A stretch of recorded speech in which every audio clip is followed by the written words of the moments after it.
Grab it right here. It's just another day for Eric Wilson, a day in the park with his 2 young daughters and puppy.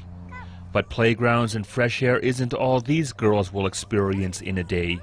Eric spends up to 5 hours a day every day training as a mixed martial artist. And where he goes, so do Kaylee and Braylon. Go to the bathroom and I'll come wipe in a second. It's just another day of training, really. You know, I mean, they're here probably, I'd say, maybe 60% of the time. Fighting and training is not just a hobby for Eric, it's a way of life. It even takes priority over a full-time job, which he recently gave up. A lot of people think that's crazy, you know, being an apprentice crane operator, heavy equipment, you know, union worker. So, I mean, there's a lot of perks to it, but it wasn't my passion. He's 5'7" and considered bantamweight, and already has a long history of fights. He is a mixed martial artist, meaning he has to prepare to face opponents with multiple fight styles. Everything from jiu-jitsu to kickboxing. My ultimate goal is to be in the UFC. I mean, that's the highest achievement somebody can accomplish in mixed martial arts. He's not alone on this journey. He trains in the back room of a Saskatoon business, which has been converted into a fighting ring, and his training is intense.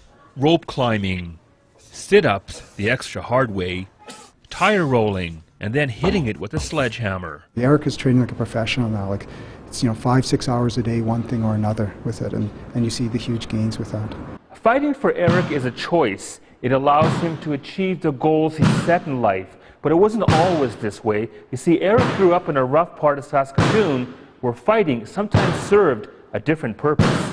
You know, I was that kid that every time I'd walk around our area, people kind of knew that I was a boxer. So, you know, hey, boxer, and they'd want to challenge you, right, just to see what it's about. The temptations of life in the hood caught up to him at a young age, but those temptations also directed his future in a good way. I got into an issue, and so I ended up on probation.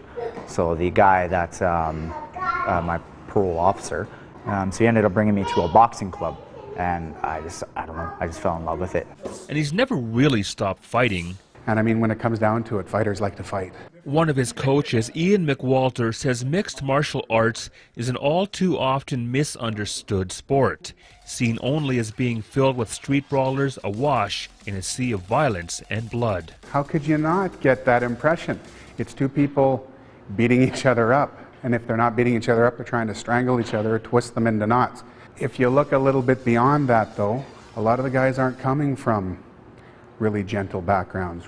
The UFC is constantly evolving, and professional bouts aren't sanctioned in Saskatchewan, so major fights don't take place here. Eric knows he'll have to hit the road to reach his goal. If I want to fight as a professional, then I have to go outside Saskatchewan. So the traveling aspect is pretty cool, but at the same time, I'd love to fight at home too. And for now, he will continue to train with his 2 loyal supporters close at hand. Nelson Bird, CTV News, Saskatoon.